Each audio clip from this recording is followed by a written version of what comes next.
Welcome back to Critical Role Recaps Campaign 3, Episode 4 today. So, today's episode started out pretty interesting. Well, we just had the death of Bertrand. Sorry, I should have said this before. Spoilers for every single episode, every time I do one of these. So, Bertrand died in the last episode, and Imogen had a dream about it. But she wakes up from her nightmare and she goes and she tells Laudna all about it, and they decide to go find the other party members because other people could be in trouble. After waking everybody up except for Fresh Cut Grass and Ashton, who are in the other part of town, they search the area and they find Bertrand's motionless body. It's very sad, but it does. The body does have a smile on it. He died with a smile. So, after finding the body, the party decides to go to Lord Esteros because he was the only one that they knew that knew Bertrand. And after realizing that dealing with him could be dangerous, Lord Esteros decides to allow the party to stay at his home because this whole situation might be because he's working for them. But anyway, and then they decide to get Fresh Cut Grass and Ashton in the morning, hoping that they will be safe. So after eating some breakfast, the party they all get together. Ashton and Fresh Cut Grass gets them. They were fine, no issues with them. But they finished eating breakfast, and then they decided to go to the Weary Wave Tavern, which was where they encountered the assassin, because Orym, inspecting the body of Bertrand, was able to find that the blade marks are very similar to the ones that they encountered when they fought the assassin. So they go to the tavern, they search the room, they search all over, but they don't find anything. But once they go outside, they find this really deep well. Orym and Fern decide to go down the well. So after gearing up with Laudna's pick, Fresh Cut Grass's special coin that glows, and then Fern turns into a snake, and they go down the well. They go down 50 feet, but the well looks like it still has so much room in it, so much distance down in it. So Orym decides to take the coin that Fresh Cut Grass gave to him and drop it. The reason why he did this is because the coin actually, once it lands, it will tell the person who dropped it and anybody else in the area how far down it dropped. So the coin dropped 1,200 feet. That's 1200.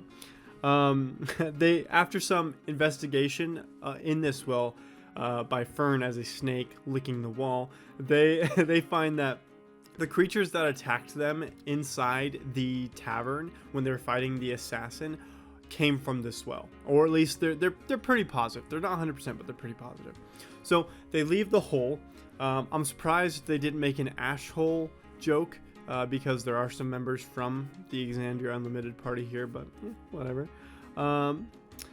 So eventually the party decides to go around and search any information they can find.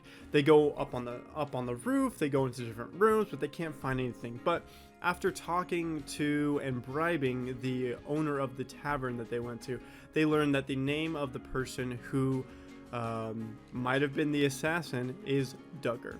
So they decided to go to other taverns and other parts of the area to see, maybe this person has been staying in other places, because they found that Duggar was only going there for certain times, possibly for the this broomstone situation. So they go to the other areas, and when they go to another tavern, Dorian decides to make a conversation and kind of see if anybody reacts to the name Duggar. Eventually they find somebody who actually knew Duggar. He says that Duggar has recently gotten creepier and skinnier and paler skin, but that he actually was part of a group who steals from the rich and gives to the poor. So after getting this information, they decide to go to the criminal part of town where Ashton and Fresh Cut Grass have stayed, and they meet an informant from Ashton's past that is probably one of my new favorite characters, known as the Shadow Baker. in the darkness he rises, which, if you know anything about yeast and baking, you have to cover it so that the bread or whatever will rise.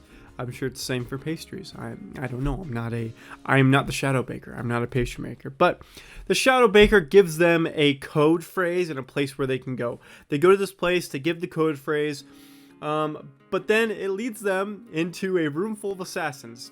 About 30 people from what they can see. And this tall man comes out, kind of swinging around a scimitar, and he points it at the group and says, "This, friends, is certainly not your luckiest of days." And that is where Matt ends the session. I enjoyed the session. There was no combat, but I really do enjoy just the roleplay. When Dorian found that information in that tavern, he used a charm person, and that guy seemed really into Dorian. That's just what it seemed like from how it was going.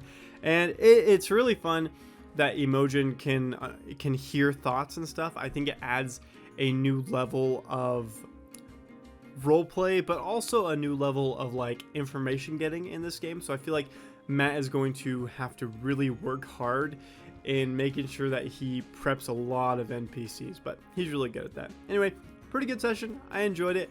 Thank you guys for watching, and I will see you next week. Bye!